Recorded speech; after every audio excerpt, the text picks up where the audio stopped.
Curieux et curieux, bonjour. En cette journée mondiale du sourire, enfin le jour où on met cette vidéo en ligne en tout cas, nous voudrions vous présenter l'origine des dents du bonheur.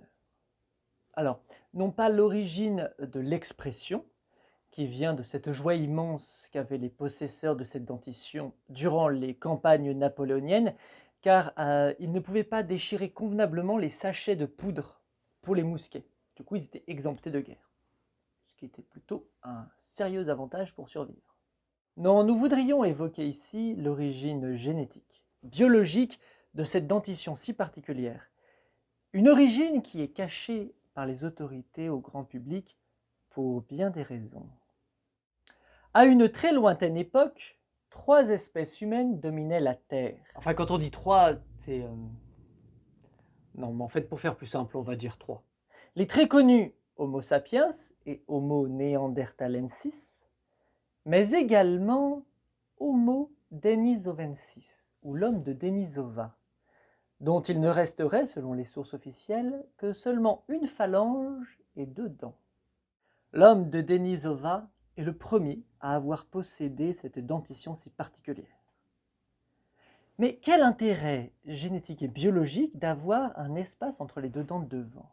Il serait logique de penser que cette évolution morphologique est liée à la chasse, puisque c'est une espèce prédatrice. Mais il n'en est rien. L'homme et la femme de Denisova ont développé cette dentition particulière pour l'art. En effet, en matière de chasse, Homo sapiens et Homo neanderthalensis étaient déjà des experts.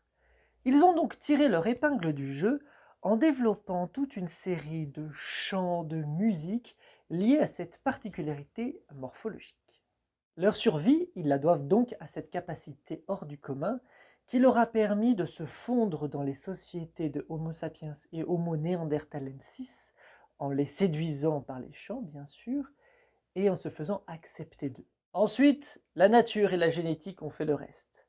Les espèces se sont assimilées, mélangées, et aujourd'hui, même si c'est Homo sapiens qui domine, il y a en lui des petits bouts de Neanderthalensis et de Denisova.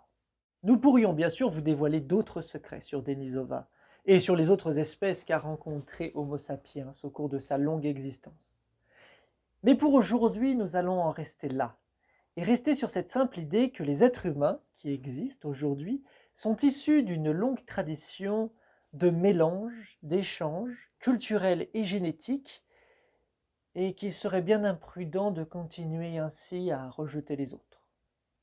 Sur ce, pour votre survie et pour notre plaisir, une curieuse journée et à mardi prochain.